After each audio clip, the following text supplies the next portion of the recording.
कक्षा 9वीं वाले विद्यार्थियों को प्रश्नावली 13.2 के आगे के प्रश्न को बताने वाला हूं। तो अगला जो प्रश्न है वो है, एक आयत की रचना कीजिए जिसकी एक भुजा 3 सेंटीमीटर एवं विकर्ण 5 सेंटीमीटर हो। तो आयत की रचना करना है और ये सिर्फ 2 मान दिए हुए हैं। अब इन दोनों मानों को लेकर हल करना है। ठीक है, तो कैसे हल होगा? तो मैं आप लोगों को एक रिक्वेस्ट करना चाहूंगा कि इस वीडियो को ज्यादा से ज्यादा लोगों तक फॉरवर्ड करो, जिससे उन लोगों को भी अच्छी शिक्षा मिल पाए। ठीक है, चलो जो दिया है पहले उसको लिख लेते हैं। तो क्या दिया है भाई? यहाँ पे दिया है भुजा दिया हुआ है ना। तो भुजा मैं यहाँ पे लिख लेता हूँ, दिया है भुजा बराबर 3 सेंटीमीटर। ठीक है, और विकर्ण दिया हुआ है, विकर्ण दिया है 5 सेंटीमीटर। ठीक है, भुजा दिया है, विकर्ण दिया है, और रचना किसकी करना है? रचना करना है। हाथ थोड़ा स्लिप हो रहा है। चलो देखते हैं, रचना करना है हमें एक आयत की। तो आयत जो बनाने वाले वो ए बी सी डी नाम से दे देते हैं ना। तो एक आयत लिख सकते हो, या आयत ए बी सी डी एक क्या है? आयत है। हमें रचना इसकी ही करना है। ठीक है, अब रचना के पद, रचना के पद, ठीक है, रचना के पद। अब रचना जैसे हम आयत बनाएंगे वैसे वैसे हम रचना के पद को लिखेंगे। तो सबसे पहले देखो यहाँ पे क्या दिया है, एक भुजा दिया हुआ है। भुजा का मान कितना रखना है? 3 सेंटीमीटर। तो आधार सबसे पहले खींचते हैं। तो ये आधार रेखा है, ये ए और ये बी। कितना रहेगा? नाम मैंने ए बी दे दिया इसे, 3 सेंटीमीटर। ठीक है, 3 सेंटीमीटर ये मैंने खींचा एक रेखाखंड। तो पहला क्या लिखूंगा यहाँ पे? रेखाखंड ए बी बराबर 3 सेंटीमीटर खींचा, लिखेंगे। ठीक है, पहला आपको समझ में आ गया। दूसरा क्या लिखने वाले हैं या क्या करने वाले हैं? देखो, दूसरा क्या करेंगे, एक आयत जो होता है ना उसके चारों भुजा 90 अंश का रहता है, मतलब एक समकोण। तो समकोण बना लेते हैं बी पॉइंट से। ठीक है, चाहे ए पॉइंट से बनाओ चाहे बी पॉइंट से। इस तरह से मैंने क्या किया, एक समकोण बना लिया। ठीक है, समकोण बोलते हैं इसे, बिल्कुल। ठीक है, तो मैंने क्या किया, दूसरा स्टेप में मैंने एक समकोण बना दिया। तो लिखो, बी बिंदु से, बी बिंदु से ऊपर के नाम को दे देते हैं, एक्स रेखा तक खींचा ना, तो एक्स तक बढ़ाया। ठीक है, तो बी बिंदु से, बी बिंदु से 90 अंश का समकोण को हम क्या कहते हैं? 90 अंश का कोण ना। तो 90 अंश का कोण बनाते हुए एक्स बिंदु तक बढ़ाया, ऐसे ही लिखते हैं।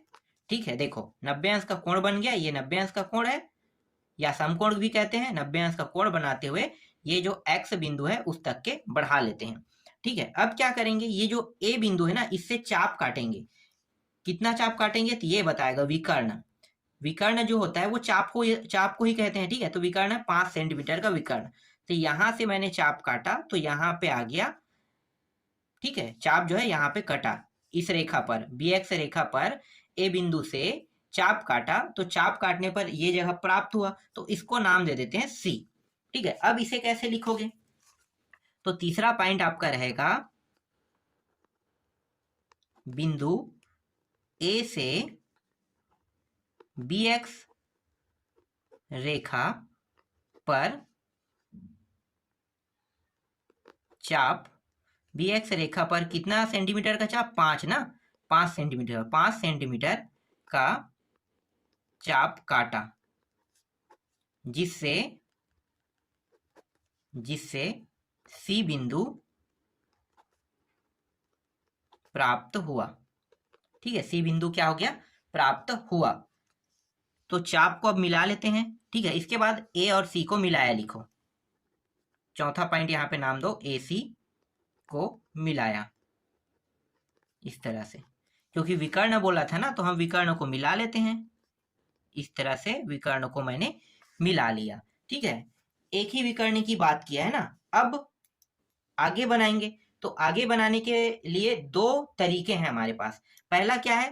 पहला, यहाँ पे विकर्ण से भी एक चाप काट सकते हैं, या दूसरा यहाँ पे 90 अंश का फिर से कोण बना सकते हैं, क्योंकि मैंने क्या बताया आप लोगों को बताया था ना कि एक आयत के सभी भुजा 90 अंश का होता है, तो आसान है 90 अंश का कोण बनाने वाला। तो ए बिंदु से 90 अंश का कोण बनाते हुए y तक बढ़ाया, इस तरह से लिख लो जैसे ये लिखा है ना, बस यहाँ पे a लिखेंगे और x की जगह में y लिख देंगे, बाकी पूरा सेम रहेगा। तो लिखो पांचवा में a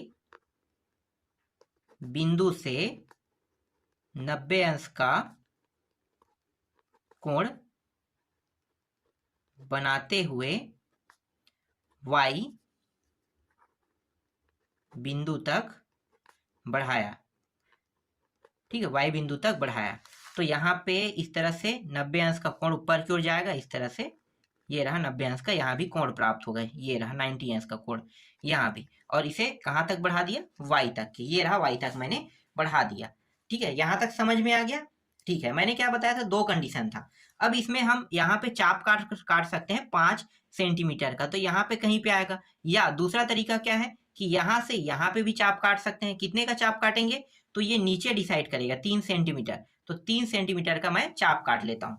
ठीक है, एक प्रश्न को बनाने के कई विधि है, तो जिन जिन विधियों का हम उपयोग करेंगे उसी को रचना कहते हैं।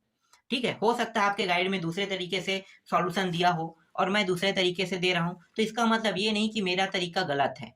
मैंने जो प्रक्रिया उपयोग किया वही प्रक्रिया मैं यहाँ पे लिख रहा हूँ, इसका मतलब मैं 100% सही हूँ।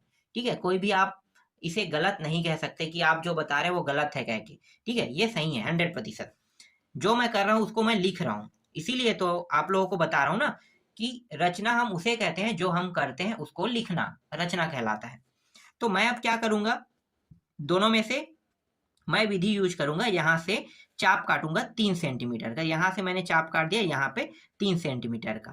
ठीक है, 3 सेंटीमीटर का मैंने चाप काटा, और दूसरा चाप क्या है, यहाँ से भी काटेंगे। ठीक है, यहाँ से भी चाप काट देते हैं यहाँ पे, तो दोनों चाप एक दूसरे को यहाँ पे मैच कर लेगा। ठीक है, देखो अगर इस रेखा को नहीं खींचना चाहो तो मत खींचो, कोई बड़ी बात नहीं, लेकिन चाप तो आपको दोनों को काटना पड़ेगा, और नहीं खींचोगे तो ये पॉइंट आपको लिखना नहीं पड़ेगा। ठीक है, क्योंकि चाप काटने के बाद भी आपको ये चीज करना ही पड़ेगा, इसलिए मैंने पहले ही कर दिया है। ठीक है, चलो अब क्या कर रहे हैं, यहाँ से बी बिंदु से चाप काटा 5 सेंटीमीटर, क्योंकि ये विकर्ण बनाता है, और ये क्या बनाएगा, भुजा बनाएगा, तो इससे 3 सेंटीमीटर। देखो ना, ये आमने और सामने की भुजा क्या होता है, बराबर, और ये आमने सामने की भुजा बराबर। मैंने बताया था ना, समांतर चतुर्भुज को आयत को भी बोलते हैं, तो आयत का भी भुजा क्या होगा, आमने सामने का बराबर, ये आमने सामने भी बराबर। तो बी बिंदु से 5 सेंटीमीटर का चाप काटा, और सी बिंदु से कितने सेंटीमीटर का, 3 सेंटीमीटर का चाप काटा। लिखो यहाँ पे छठवां पॉइंट, बिंदु बी से 5 सेंटीमीटर तथा सी बिंदु से 3 सेंटीमीटर का चाप काटा। ठीक है, इस तरह से आपको लिखना है। तो ये चाप दोनों कटा गया, अब मिलाएंगे तो इस तरह से मिला लेते हैं। ठीक है, मिलाएंगे तो इस बिंदु पॉइंट का नाम क्या दे देंगे, डी दे देंगे। तो यहाँ पे लिखो 7वां पॉइंट,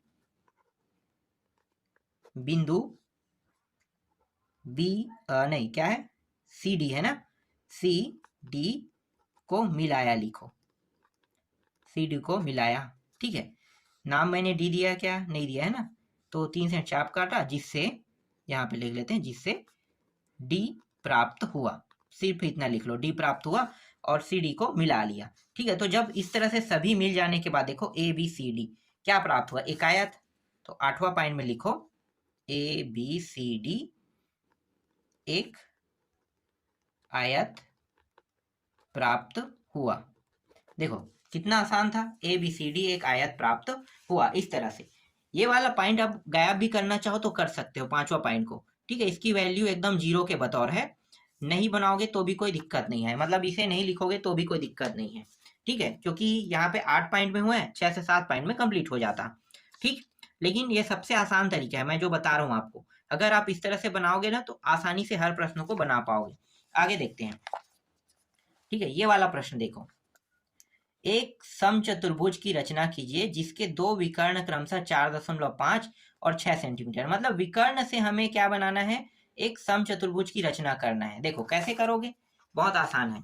यहाँ पे अब मैं जो जो कर रहा हूं ना उसको आप लोग लिखोगे, ठीक है। मैं इस बार सिर्फ आपको बता रहा हूं करके प्रक्रिया को।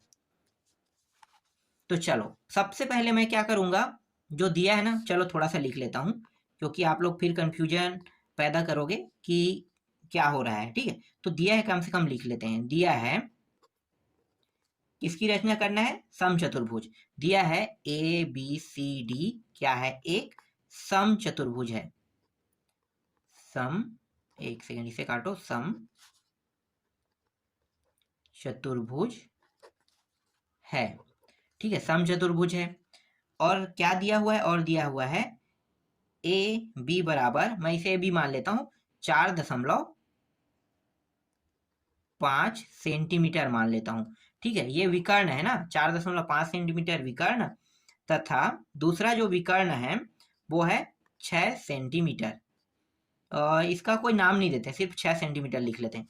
यहाँ पे विकर्ण लिख लेता हूं 6 सेंटीमीटर, इस तरह से। ये भी विकर्ण है, ये भी विकर्ण है, ठीक है। चलो अब क्या करेंगे, अब सबसे पहले ए बी जो है हमारा मेन पॉइंट रहेगा। तो ये रहा, मैंने क्या किया, एक रेखाखंड खींचा। रेखाखंड कितने का है, 4.5 सेंटीमीटर का, ठीक है। इस तरह से रेखाखंड मैंने खींचा, 4.5 सेंटीमीटर का रेखाखंड। तो ए और बी मैंने इसे नाम दे दिया। दूसरा क्या करेंगे, ये दूसरा विकर्ण है, ये भी विकर्ण है और ये भी विकर्ण है। तो दूसरा क्या रहेगा, ये जो 6 है ना, इसको 2 भागों में बांट लेंगे। तो एक भाग 3 रहेगा और दूसरा भाग 3। तो 3 में 2 हिस्सों में मैंने बांट लिया।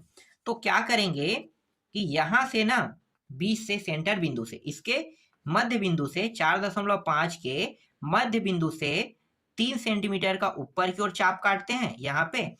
और इसी तरह से यहाँ भी नीचे की ओर ए बी जो रेखा है इसके नीचे की ओर यहाँ पे चाप काटते हैं 3 सेंटीमीटर की, वो भी लंबवत, ठीक है। क्या काट रहे हैं, लंबवत। तो लंबवत का मतलब ये है कि ये फिक्स है कि अलग से और कोई रेखा हमें मिलाना नहीं पड़ेगा, ठीक है। तो हमने क्या किया, चाप काट लिया। अब क्या करेंगे, इस रेखा को मिला लेते हैं, ठीक है। इसका नाम मैंने ऊपर वाले का नाम डी दे दिया, नीचे वाले का नाम सी दे दिया। अब इन दोनों को मिला लेते हैं इस तरह से। ये रहा, इस तरह से मैंने क्या किया, मिला लिया, ठीक है। लिखोगे सी और डी को मिला लिया। चाप काटने के बाद क्या करना है, मिला लेना है। मिलाने के बाद एडी को मिलाया, लिखो, ये एडी को मिलाया। फिर बीडी को मिलाया, लिखो, ये रहा, बीडी को मिला लिया। फिर सीबी को मिलाया, लिखो, ठीक है। और अंत में ए और सी को मिलाया, लिखो, ठीक है। इस तरह से सभी को मिलाने के बाद ये वाला 6 सेंटीमीटर पूरा पूरा, यहां से यहां की दूरी 6 सेंटीमीटर। तो सभी को मिलाने के बाद अब आपको क्या दिखाई दे रहा है, एक समचतुर्भुज दिखाई दे रहा है, क्योंकि समचतुर्भुज का निर्माण करना था। तो ये क्या है, समचतुर्भुज। तो अंत में क्या लिखोगे, ए बी सी डी अभीष्ट समचतुर्भुज है। ठीक, समझ में आ गया, ठीक है।